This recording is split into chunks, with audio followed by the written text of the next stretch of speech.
Hi, welcome to CSR centre. CSR online training Kannada ಚಾನೆಲ್ಗೆ ನಿಮ್ಮೆಲ್ಲರಿಗೂ ಸ್ವಾಗತ. ನೀವಿನ್ನ ನಮ್ಮ ಚಾನೆಲ್ ಅನ್ನು ಸಬ್ಸ್ಕ್ರೈಬ್ ಮಾಡಿಲ್ಲ ಅಂದ್ರೆ ಪ್ಲೀಸ್ ಸಬ್ಸ್ಕ್ರೈಬ್ ಮಾಡಿ ಮತ್ತು ಬೆಲ್ ಐಕಾನ್ ಅನ್ನು ಕ್ಲಿಕ್ ಮಾಡಿ. ನಮ್ಮ ಚಾನೆಲ್ ಅಲ್ಲಿ ಬರುವಂತಹ ಎಲ್ಲಾ ಹೊಸ ವಿಡಿಯೋಗಳನ್ನ ನೋಡೋದಕ್ಕೋಸ್ಕರ ನಮ್ಮ ಚಾನೆಲ್ ಅಲ್ಲಿ ಬರುವಂತಹ ವಿಡಿಯೋಗಳು ಇಷ್ಟ ಆದಲ್ಲಿ ಪ್ಲೀಸ್ ಲೈಕ್ ಮಾಡಿ ಮತ್ತು ಶೇರ್ ಮಾಡಿ.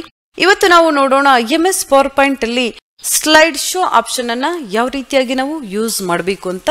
ಲಾಸ್ಟ್ ಕ್ಲಾಸ್ ಅಲ್ಲಿ ನಾವು ನೋಡಿದ್ವಿ ಅನಿಮೇಷನ್ಸ್ ಎಫೆಕ್ಟ್ ಅನ್ನ ಯಾವ ರೀತಿಯಾಗಿ ನಾವು ಕೊಡಬೇಕು ಅಂತ. ಯಾವುದೇ ಒಂದು ಪ್ರೆಸೆಂಟೇಷನ್ ಅನ್ನ ನಾವಿಲ್ಲಿ ರೆಡಿ ಮಾಡಿದಾಗ ನಾವಿಲ್ಲಿ ಪ್ರಿವ್ಯೂ ತೋರಿಸಬೇಕಾಗಿದೆ ಅಥವಾ ಪ್ರಿವ್ಯೂ ನಾವಿಲ್ಲಿ ಚೆಕ್ ಮಾಡಬೇಕಾಗಿದೆ ಅಂದಾಗ ಅನಿಮೇಷನ್ ಟ್ಯಾಬ್ ಅಲ್ಲಿ ಇರುವಂತಹ ಪ್ರಿವ್ಯೂ ಆಪ್ಷನ್ ಇಂದ ಸಹ ನಾವಿಲ್ಲಿ ಪ್ರೆಸೆಂಟೇಷನ್ ಅನ್ನ ಶೋ ಮಾಡಬಹುದು ಅಥವಾ ಚೆಕ್ ಮಾಡಬಹುದು. ಸ್ಲೈಡ್ ಶೋ ಟ್ಯಾಬ್ ನಲ್ಲಿ ಇರುವಂತಹ ಈ ಆಪ್ಷನ್ ಗಳನ್ನಾದ್ರೂ ನಾವಿಲ್ಲಿ ಯೂಸ್ ಮಾಡಬಹುದು. ಇಲ್ಲಿ ನಾವು 16 ಸ್ಲೈಡ್ ಗಳನ್ನ ಡಿಸೈನ್ ಮಾಡಿದಾಗ ಯಾವ ಸ್ಲೈಡ್ ಇಂದ ನಮ್ಗಿಲ್ಲಿ ಪ್ರೆಸೆಂಟೇಷನ್ ಬೇಕಾಗಿದೆ ನಾವಿಲ್ಲಿ ಫಸ್ಟ್ ಸೆಕೆಂಡ್ ಅರೇಂಜ್ ಮಾಡ್ಕೋಬಹುದು ಅಥವಾ ನಾವು ಇಲ್ಲಿರುವಂತಹ ಆಪ್ಷನ್ ಗಳನ್ನ ಯೂಸ್ ಮಾಡಿ 10th ಸ್ಲೈಡ್ ಇಂದ ನನಗಿಲ್ಲಿ ಪ್ರೆಸೆಂಟೇಷನ್ ಬರಬೇಕಾಗಿದೆ. ಈ ರೀತಿಯಾದ ಸೆಟ್ಟಿಂಗ್ಸ್ ಅನ್ನ ನಾವಿಲ್ಲಿ ಮಾಡ್ಕೋಬಹುದು. ಯಾವ ರೀತಿಯಾಗಿ ಅಂತ ನೋಡೋಣ.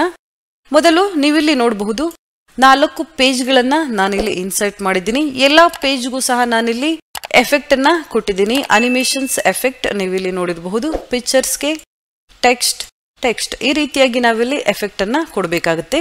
ನಂತರ ನಾವು ಸ್ಲೈಡ್ ಶೋ ಆಪ್ಷನ್ ಅನ್ನ ಯೂಸ್ ಮಾಡಬಹುದು. ಫಸ್ಟ್ ಆಪ್ಷನ್ ನಮ್ಗಿಲ್ಲಿ ಸಿಗುತ್ತೆ ಫ್ರಮ್ ಬಿಗಿನಿಂಗ್. ನಾವಿಲ್ಲಿ 10ನೇ ಸ್ಲೈಡ್ ಅಲ್ಲಿ ವರ್ಕ್ ಮಾಡ್ತಾ ಇದ್ದಾಗ ಫಸ್ಟ್ ಸ್ಲೈಡ್ ಇಂದ ನನಗಿಲ್ಲಿ ಅನಿಮೇಷನ್ ಬೇಕಾಗಿದೆ ಅಂದಾಗ ನಾವಿಲ್ಲಿ ಈ ಆಪ್ಷನ್ ಅನ್ನ ಯೂಸ್ ಮಾಡಬಹುದು. 4th ಸ್ಲೈಡ್ ಅಲ್ಲಿ ನಾನಿಲ್ಲಿ ವರ್ಕ್ ಮಾಡ್ತಾ ಇದ್ದೀನಿ. ನೀವು ನೋಡಬಹುದು ಫ್ರಮ್ ಬಿಗಿನಿಂಗ್ ಅಂದಾಗ ಫಸ್ಟ್ ಸ್ಲೈಡ್ ಇಂದ ನನಗಿಲ್ಲಿ ಪ್ರೆಸೆಂಟೇಷನ್ ಶೋ ಆಗುತ್ತೆ. ಫ್ರಮ್ ಬಿಗಿನಿಂಗ್ ಆಪ್ಷನ್ ಮೇಲೆ ನಾನಿಲ್ಲಿ ಕ್ಲಿಕ್ ಮಾಡ್ತಾ ಇದ್ದೀನಿ.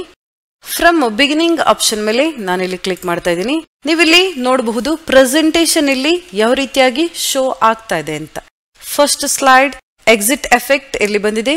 ನೆಕ್ಸ್ಟ್ ಸ್ಲೈಡ್ ನೀವಿಲ್ಲಿ ನೋಡಬಹುದು ನೆಕ್ಸ್ಟ್ ಅನಿಮೇಷನ್ಸ್ ಪಿಕ್ಚರ್ ಇಲ್ಲಿ ಬರ್ತಾ ಇದೆ. ಎಂಪೋಸಿಸ್ ಎಫೆಕ್ಟ್, ನಂತರ ಎಕ್ಸಿಟ್ ಎಫೆಕ್ಟ್, ನೆಕ್ಸ್ಟ್ ಸ್ಲೈಡ್ ಇಲ್ಲಿ ತೋರಿಸ್ತಾ ಇದೆ. ನೀವಿಲ್ಲಿ ನೋಡಬಹುದು ಇಲ್ಲಿ ಈ ರೀತಿಯಾಗಿ ಪ್ರೆಸೆಂಟೇಷನ್ ನಾವಿಲ್ಲಿ ಶೋ ಮಾಡಬಹುದು. ಈ ರೀತಿಯಾದ ನೋಟ್ಸ್ ನಾವಿಲ್ಲಿ ರೆಫರ್ಗೋಸ್ಕರ ಯೂಸ್ ಮಾಡಬಹುದು. ಡೀಟೇಲ್ ಆಗಿ ನಾವಿಲ್ಲಿ ಎಕ್ಸ್ಪ್ಲೈನ್ ಮಾಡಬಹುದು. ಈ ರೀತಿಯಾಗಿ ನಾವು ತುಂಬಾ ಸುಲಭವಾಗಿ ಮತ್ತು ಎಫೆಕ್ಟಿವ್ ಪ್ರೆಸೆಂಟೇಷನ್ ಅನ್ನ ರೆಡಿ ಮಾಡಬಹುದು. ಇದೇ ರೀತಿಯಾಗಿ ನಾವು ಫ್ರಮ್ ಕರೆಂಟ್ ಸ್ಲೈಡ್ ಅಂದಾಗ ಸೆಕೆಂಡ್ ಸ್ಲೈಡ್ ಅಲ್ಲಿ ನಾನಿಲ್ಲಿ ವರ್ಕ್ ಮಾಡ್ತಾ ಇದ್ರೆ ಕರೆಂಟ್ ಸ್ಲೈಡ್ ಯಾವ ಸ್ಲೈಡ್ ಅಲ್ಲಿ ವರ್ಕ್ ಮಾಡ್ತಾ ಇರ್ತೀನಿ ಆ ಸ್ಲೈಡ್ ಪ್ರೆಸೆಂಟೇಷನ್ ನನಗಿಲ್ಲಿ ತೋರಿಸುತ್ತೆ. ನೀವಿಲ್ಲಿ ನೋಡಬಹುದು ಎಂಡ್ ಸ್ಲೈಡ್ ಶೋ, ನಾನಿಲ್ಲಿ ಸ್ಲೈಡ್ ಶೋ ಕ್ಲೋಸ್ ಮಾಡ್ತಾ ಇದ್ದೀನಿ.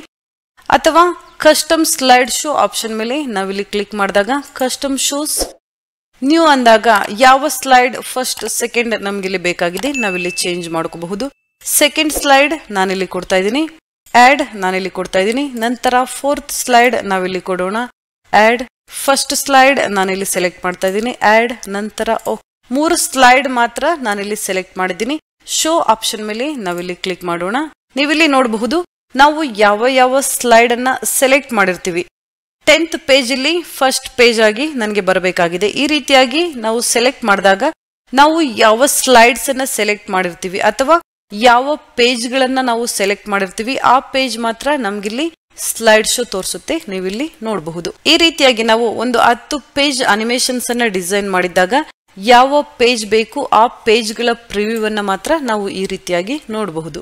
ನಂತರ ಸೆಟಪ್ ಸ್ಲೈಡ್ ಶೋ ಆಪ್ಷನ್ ನಮ್ಗಿಲ್ಲಿ ಬರುತ್ತೆ. ಇಲ್ಲಿ ಶೋ ಸ್ಲೈಡ್ಸ್, ಆಲ್ ಸ್ಲೈಡ್ ಅಥವಾ ಫ್ರಮ್ ಸ್ಲೈಡ್ ಯಾವ ಸ್ಲೈಡ್ ಇಂದ ಯಾವ ಸ್ಲೈಡ್ಗೆ ಬೇಕಾಗಿದೆ. ಸೆಕೆಂಡ್ ಸ್ಲೈಡ್ ಇಂದ ನಾನಿಲ್ಲಿ ತಗೊಳ್ತಾ ಇದ್ದೀನಿ. ನಂತರ ಓಕೆ ನಾವಿಲ್ಲಿ ಕೊಡೋಣ. ಫ್ರಮ್ ಬಿಗಿನಿಂಗ್ ಆಪ್ಷನ್ ಮೇಲೆ ನಾನಿಲ್ಲಿ ಕ್ಲಿಕ್ ಮಾಡ್ತಾ ಇದ್ದೀನಿ. ನೀವಿಲ್ಲಿ ನೋಡಬಹುದು ಫ್ರಮ್ ಬಿಗಿನಿಂಗ್ ಅಂದಾಗ ಫಸ್ಟ್ ಸ್ಲೈಡ್ ಇಂದ ನಮ್ಗಿಲ್ಲಿ ಸ್ಲೈಡ್ ಶೋ ತೋರಿಸಬೇಕಾಗಿತ್ತು. ಆದ್ರೂ ಸಹ ಸೆಕೆಂಡ್ ಪೇಜ್ ಇಂದ ನಮ್ಗಿಲ್ಲಿ ಸ್ಲೈಡ್ ಶೋ ತೋರಿಸ್ತಾ ಇದೆ. ಯಾಕಂದ್ರೆ ನಾವಿಲ್ಲಿ ಸೆಕೆಂಡ್, ಥರ್ಡ್, 4th ಪೇಜ್ ಮಾತ್ರ ನಾವಿಲ್ಲಿ ಸ್ಲೈಡ್ ಶೋಗೆ ನಾವಿಲ್ಲಿ ಆಡ್ ಮಾಡಿದ್ದೀವಿ. ಅದಕ್ಕೋಸ್ಕರ ಸೆಕೆಂಡ್, ಥರ್ಡ್, 4th ಪೇಜ್ ಮಾತ್ರ ನಮ್ಗಿಲ್ಲಿ ತೋರಿಸ್ತಾ ಇದೆ. ಫಸ್ಟ್ ಪೇಜ್ ಅಲ್ಲಿ ತೋರಿಸ್ತಾ ಇಲ್ಲ. ಈ ರೀತಿಯಾಗಿ ನಾವು ಯಾವ ಪೇಜಸ್ ಬೇಕು, ಯಾವ ಪೇಜ್ ಆದ ನಂತರ ಯಾವ ಪೇಜ್ ಬೇಕು ನಾವು ಇಲ್ಲಿಂದ ಸಹ ಸೆಟಪ್ ಮಾಡಬಹುದು. ನಂತರ ಹೈಡ್ ಸ್ಲೈಡ್ ಅಂದಾಗ ಇಲ್ಲಿಂದ ನಾವು ಯಾವುದೇ ಒಂದು ಸ್ಲೈಡ್ ಅನ್ನ ಹೈಡ್ ಸಹ ಮಾಡಬಹುದು. ಸೆಕೆಂಡ್ ಸ್ಲೈಡ್ ಅನ್ನ ನಾನೀಗ ಹೈಡ್ ಮಾಡಬೇಕಾಗಿದೆ ಅಂದಾಗ ಹೈಡ್. ಸೆಕೆಂಡ್ ಸ್ಲೈಡ್ ನಮ್ಗಿಲ್ಲಿ ಕಾಣಿಸೋದಿಲ್ಲ. ಸೆಕೆಂಡ್ ಸ್ಲೈಡ್ ಇಲ್ಲಿ ಹೈಡ್ ಆಗಿದೆ ನೀವು ನೋಡಬಹುದು. ಈ ರೀತಿಯಾಗಿ ನಾವು ಸ್ಲೈಡ್ ಶೋ ಟ್ಯಾಬ್ ಅಲ್ಲಿ ಇರುವಂತಹ ಆಪ್ಷನ್ಗಳನ್ನು ಯೂಸ್ ಮಾಡಬಹುದು.